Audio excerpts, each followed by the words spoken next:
बिस्मिल्लाहिर्रहमानिर्रहीम। अस्सलाम वालेकुम इन्वेस्टर्स।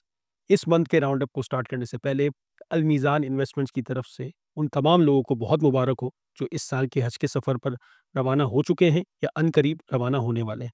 आप सबसे दरख्वास्त है कि हमें ख़ास दुआओं में याद रखें कि अल्लाह ताला हमें भी इस सफ़र पर बुलाए, ख़ास तौर पे उन लोगों को जो ये अहम फ़रीज़ा अब तक अदा नहीं कर सकें। हर साल जब हज का सीज़न आता है तो हर मुसलमान नियत भी करता है और दुआ भी करता है इस सफ़र पे जाने की। लेकिन नियत और दुआ के साथ-साथ कोशिश भी बहुत ज़रूरी है। ऐसी ही एक कोशिश हज सेविंग प्लान्स हो सकता है, जहाँ पर आप एक सिस्टमैटिक, प्लान्ड और लो रिस्क तरीके से इन्वेस्टमेंट्स करते हुए अपने हज के सफ़र की फाइनेंशियल तैयारी आज से शुरू कर सकते हैं। बुलावा फिर भी अल्लाह के हाथ में है, लेकिन हमारा फ़र्ज़ है कि अपनी तैयारी मुकम्मल रखें। मार्केट की तरफ आते हैं तो अप्रैल 2025 पूरी तरह से इंटरनेशनल डेवलपमेंट्स की नज़र हो गया। मार्केट की परफॉर्मेंस को 3 फ़ेजेज़ में एनालाइज़ किया जा सकता है।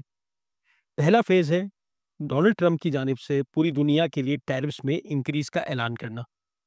इसके प्रेशर के तहत पीएसएक्स जो 1,17,000 के लेवल से मंथ का स्टार्ट हुआ था, वो मेल्ट होते हुए 9 अप्रैल तक 1,14,000 के लेवल तक गिर चुकी थी। 9 अप्रैल को डोनाल्ड ट्रंप ने ये टैरिफ्स 90 डेज़ के लिए सस्पेंड करने का ऐलान किया, जिसके बाद मार्केट का सेकंड फ़ेज़ रिकवरी का स्टार्ट हुआ, जहां 22 अप्रैल तक मार्केट ना सिर्फ अपने सारे लॉसेस को रिकवर कर गई फॉर द मंथ, बल्कि 1,18,400 के लेवल तक पहुंच गई थी। लेकिन आखिरी 6 ट्रेडिंग सेशंस में थर्ड फ़ेज़ स्टार्ट हुआ, जहां इंडिया और पाकिस्तान के टेंशन्स की वजह से लास्ट 6 ट्रेडिंग सेशंस में मार्केट में 7,000 पॉइंट्स की कमी हुई, यानी कि तकरीबन 6% डाउन हो गई मार्केट। और क्लोज भी 1,11,000 के इंडेक्स लेवल पे। इस मंथ एंड के प्रेशर की वजह से मजमूई तौर पर मार्केट ने अप्रैल में 5.5% का नेगेटिव रिटर्न दिया। इस नेगेटिव रिटर्न की वजह से मार्च तक जो मार्केट ने 2025 के पॉजिटिव गेन्स रिपोर्ट किए थे, वो भी नलिफाई हो गए और अप्रैल तक का year to date return 3.3% negative तक चला गया। गोइंग फॉरवर्ड पाकिस्तान और इंडिया के ताल्लुकात ही मार्केट की नियर टर्म डायरेक्शन को डिटरमाइन करेंगे। अगर आज की बात की जाए, आज 2 मई है, आज का फर्स्ट सेशन जो नमाज से पहले क्लोज हुआ है, मार्केट 2600 पॉइंट या 2.4% प्लस थी। इंडेक्स दोबारा 1,14,000 के लेवल को क्रॉस कर चुका है और नियर टर्म में इसी मैटर की न्यूज़ फ्लो से मार्केट का डायरेक्शन डिटरमाइन होगा। लेकिन मई के स्टार्टिंग डेज में 2 और भी ट्रिगर्स हैं जो मार्केट के सेंटिमेंट को इम्पैक्ट करेंगी। 7 मई को आईएमएफ की बोर्ड मीटिंग एक्सपेक्टेड है। वहाँ पर पाकिस्तान से रिलेटेड 2 अहम पेमेंट्स को कंसिडर किया जाएगा। एक है हमारे क्वार्टरली रिव्यू के रिलेटेड $1 बिलियन की पेमेंट, और अगर हमारा क्लाइमेट फाइनेंस का प्रोग्राम अप्रूव होता है, तो अगले 28 माह में $1.3 बिलियन की एक और पेमेंट पाकिस्तान को डिस्पैच होगी। आईएमएफ की मीटिंग से 2 दिन कबल एक और बहुत अहम मीटिंग है, वो है स्टेट बैंक की मॉनेटरी पॉलिसी कमेटी की मीटिंग।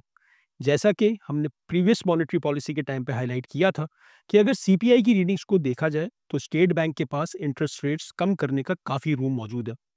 मार्च की तरह अप्रैल की भी सीपीआई रीडिंग्स जो आज रिलीज हुई हैं वो ज़ीरो के करीब है।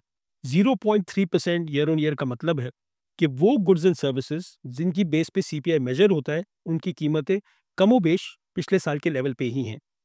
लेकिन जैसा हमने पिछली मॉनेटरी पॉलिसी में देखा था कि स्टेट बैंक ने कॉशियस स्टांस लेते हुए इंटरेस्ट रेट्स को 12% पे मेंटेन किया था। इस वक्त जो इंटरनेशनल टैरिफ्स की सूरत हाल है, उसमें 90 डेज़ का ब्रेक ज़रूर आया है, बट ये टैरिफ वॉर किसी भी तरह से एंड नहीं हुई है। तो बहुत इम्पोर्टेंट होगा ये देखना कि ना सिर्फ स्टेट बैंक का डिसीजन क्या आता है, बल्कि उसके साथ इकोनॉमी का जो मैक्रो असेसमेंट रिलीज़ होगा, वो भी सेंटिमेंट्स को काफ़ी हद तक ड्राइव करेगा। मॉनेटरी पॉलिसी और आईएमएफ के अलावा जो एक और ट्रिगर है, जो मार्केट के लिए बहुत इम्पोर्टेंट होगा, वो है आने वाला साल का फेडरल बजट। हम अभी भी आईएमएफ प्रोग्राम के तहत ही हैं और पाकिस्तान की रेवेन्यू सिचुएशन अभी भी स्ट्रेस में है। इन सारी चीज़ों को देखते हुए गवर्नमेंट किस तरह से अपने रेवेन्यू टारगेट्स को और ग्रोथ के एम्बिशंस को बैलेंस करती है, ये मार्केट के लिए बहुत इंपॉर्टेंट होगा। जहाँ पर सेक्टर लेवल डेवलपमेंट्स, किस सेक्टर को टैक्स रिलीफ मिलता है, किस सेक्टर पे टैक्सेस लगते हैं, ये स्टॉक वाइज डेवलपमेंट को ड्राइव करेगी। बट ओवरऑल पाकिस्तान का फिस्कल डिसिप्लिन डिपेक्ट करना शायद सबसे इंपॉर्टेंट होगा। जैसा हमने पिछले दिनों में देखा है कि टैरिफ वॉर की वजह से जो इंटरनेशनल ऑयल प्राइसेस में कमी आई, उसमें गवर्नमेंट ऑफ पाकिस्तान ने उसका बेनिफिट पास ऑन करने की जगह अपने रेवेन्यूज़ को इंक्रीज़ करने को तरजीह दी है, जिसको मार्केट ने और इंटरनेशनल कम्युनिटी ने ओवरऑल अप्रिशिएट किया है। तो इसी तरह इस बजट में ये बैलेंसिंग एक्ट किस तरह से एग्जीक्यूट होता है, वो बहुत इंपॉर्टेंट रहेगा। एंड में जिस तरह हमने पिछले महीने में भी बात की है, जैसे-जैसे हम माली साल के इख्तिताम की तरफ बढ़ रहे हैं, ज़रूरी है अपने इन्वेस्टर्स की याद दहानी कराएँ कि वो अपनी पेंशन फंड इन्वेस्टमेंट्स को करना ना भूलें। पेंशन फंड आपको debt, equity, money market, commodity में इन्वेस्ट करने के साथ-साथ एक टैक्स बेनिफिट भी प्रोवाइड करता है।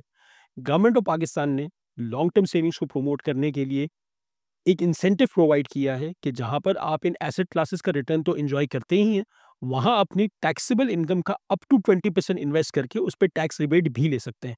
तो चाहे आप इस पेंशन फंड की प्रोडक्ट को समझना चाहते हो या जिस हज प्लान्स की हमने शुरू में बात की उसके बारे में मालूमात हासिल करना चाहते हो, तो आप अलमीज़ान की वेबसाइट, मोबाइल ऐप, मुल्क भर में हमारी 26 ब्रांचेज़ या हमारी हेड ऑफ़िस में हमारी qualified and experienced sales team से राब्ता कर सकते हैं। इन प्रोडक्ट्स को समझ सकते हैं और अपने रिस्क एपेटाइट के हिसाब से सबसे मौजूद प्रोडक्ट्स को सेलेक्ट करने में भी उनकी मदद ले सकते हैं। तो इसके साथ ही इस मंथ के राउंड अप को एंड करते हैं और इंशाल्लाह अगले महीने मुलाकात होगी। अल्लाह हाफ़िज़। म्यूचुअल फंड्स में सरमायाकारी के नताइज मार्केट के हालात पर मुनहसर हैं। सरमायाकारी की पॉलिसी और रिस्क को बखूबी समझने के लिए ऑफरिंग दस्तावेजात का मुताला कीजिए।